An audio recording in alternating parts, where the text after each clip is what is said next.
Olá, sejam bem-vindos. Hoje falaremos sobre mais um livro para que a gente possa ler para viver.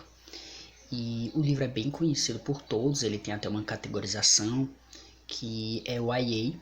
E essa categorização é para o público jovem da fase adolescente, já saltando para a fase adulta.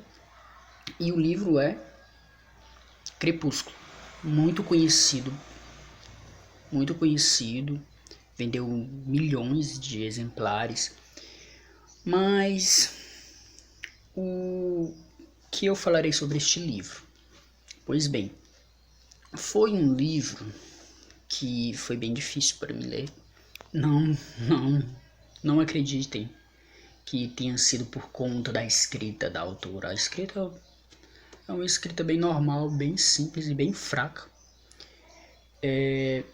Porque ela passa, se eu não me engano, são 8 capítulos falando sobre o clima. E assim, eu poderia resumir por tópicos de classificação do quão ruim é a estrutura deste livro. Mas eu vou tentar resumir o máximo possível para que não se estenda por 1 ou 2 vídeos ou até mais, porque eu quero fazer só um e acabou, porque eu não quero ter muitas relações com este livro aqui. E é o seguinte, sobre a escrita. A escrita dela é uma escrita boa, como de um escritor que está começando agora. Mas também tem muita pouca experiência. É como se uma editora me chamasse para publicar um livro e simplesmente eu colocasse o que quisesse, enchesse linguiça e fizesse apenas volume para que eu pudesse ser publicado. E também tem a falta de criatividade e a falta de comunicação com o leitor, porque ela não tem ideias do que falar. Aí ela vai falando, a narradora, né, que possivelmente foi criada pela escritora, vai falando sobre o clima. Primeiro capítulo, segundo capítulo, terceiro capítulo e assim sucessivamente. Também são coisas muito cotidianas e normais e muito simples e até bem idiotas, tolas e sem relevância alguma. Por exemplo, acordei cedo, tomei um café, o clima estava dessa forma e que não vai agregar nada à história, entendeu? Então praticamente o livro só vai começar nos tantos capítulos por aí. E, e isso se torna muito irritante mesmo. A construção dos personagens. Os personagens são muito mal construídos. A personagem principal, Bella, ela é uma menina desastrada que vive caindo e que não gosta muito de praticar esportes. Também não se acha tão bonita, é um pouco assim fraquinha na personalidade.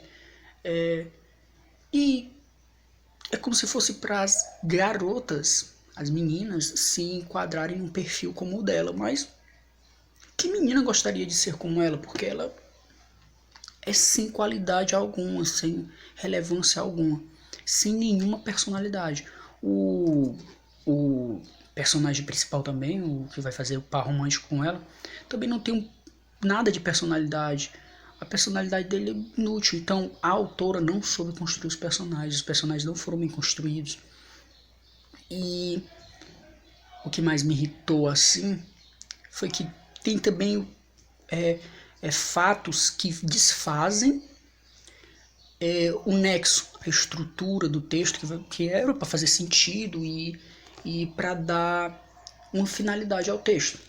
Aí você me pergunta, mas que estruturas são essas? Bom, são coisas bobas e idiotas, mas que se ela tivesse descartado seria muito melhor, se ela tivesse deixado tanto faz, eu sei que não prestou de nenhuma forma. E isso eu poderia até enquadrar em mais um ponto, antes de eu falar isto que eu disse.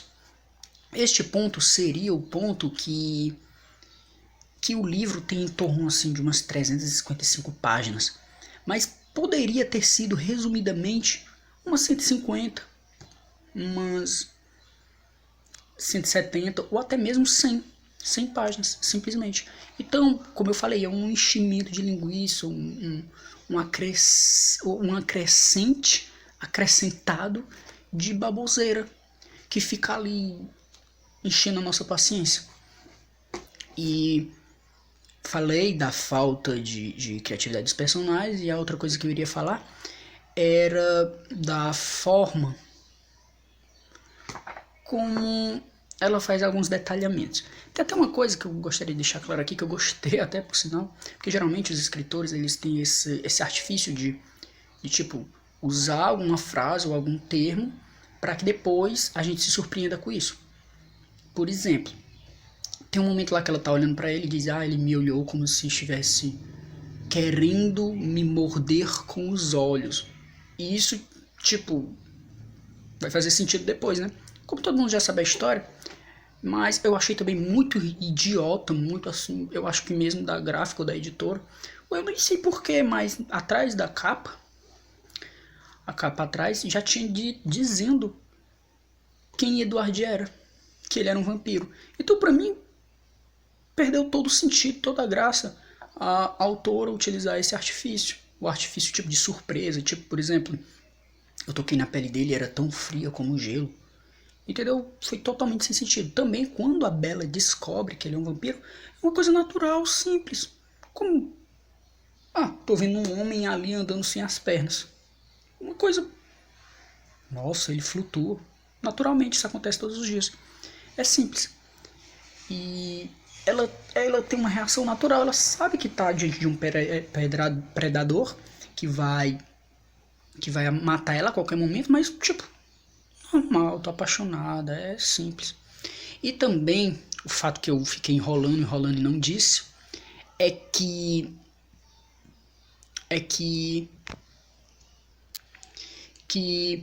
por exemplo, tem um momento que eles estão andando de carro e tudo mais e ele diz: nada pode me matar, porque se eu barro agora diante de uma árvore com o carro, o carro pode ficar totalmente amassado e eu não morrerei.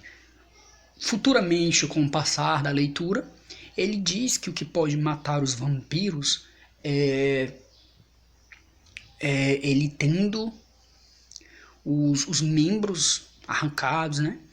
E queimando-os depois, se eles sendo queimados. E eu fiquei me perguntando, interessante. Então, se ele tivesse naquele momento barroado no carro, né, que ele estava muito rápido, e tivesse barroado numa árvore, ele tivesse quebrado o pescoço, por exemplo, e talvez até arrancado uma perna ou um braço, e o carro explodido, será que ele não morreria?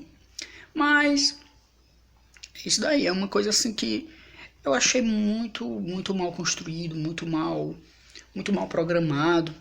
Mas também, sabe-se lá, né, pode ter sido a primeira experiência da escritora e pode ter sido só um vacilozinho mesmo. Mas eu não pretendo mais ler nenhum livro da escritora, da Stephenie Meyer.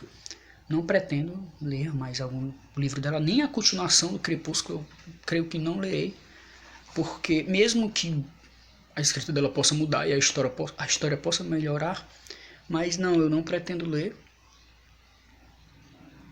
não pretendo assim de forma nenhuma. Mas também eu estava pesquisando e descobri, olha só, que isso pode influenciar no que eu estou dizendo, nos meus argumentos, né? Que tem um outro livro, eu vou colocar até a imagenzinha por aqui, tem um outro livro da autora que fala que é o primeiro livro de novo, tipo o Crepúsculo, e de uma outra forma, a história recontada, tipo uma outra versão de Crepúsculo. Aí eu, caramba, será que não é para ganhar dinheiro? Eu gosto muito de um pensamento do Stephen King, que ele diz que não gostaria de ser um autor de um livro só. E isso parece que se encaixa aqui, né? Tipo uma coleção e depois relançar o mesmo livro com uma outra versão, fica assim meio chatinho. E tem até uma piada que eu gostaria de fazer, espero que as pessoas que gostem não se zanguem, mas a Bella, ela tem vamos dizer assim, uma qualidade que que impossibilita o Edward, o vampiro, de ler pensamentos, ou seja, ele tem a habilidade de ler pensamentos e não consegue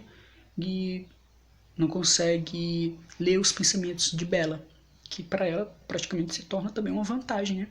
Mas aí eu deduzo que é o seguinte: na verdade a Bella ela não tem pensamentos, ela não produz nenhum pensamento. É por isso que ele não consegue ler os pensamentos dela. E então é isto. Se caso tiver mais alguma coisa, realmente tem muito que falar de ruim deste livro. Não gostei. Mas se caso eu queira acrescentar mais alguma coisa, provavelmente eu coloque um outro vídeo. Ou talvez não, que eu nem queira. Mas quem sabe, né? E então é isso. Até os próximos vídeos. Se inscreva para que o canal possa crescer. E vamos ler para que a gente possa diferenciar livros realmente bons de livros que só fazem sucesso. Tem até uma frase que eu não me lembro de quem, mas eu acho que Humberto Gensler, do Engenheiros da Havaí, ele utiliza essa frase, só não sei se realmente é dele ou se é do Bob Dylan, não me lembro. Mas que diz o seguinte: tudo em excesso faz sucesso. Então, fica a dica aí.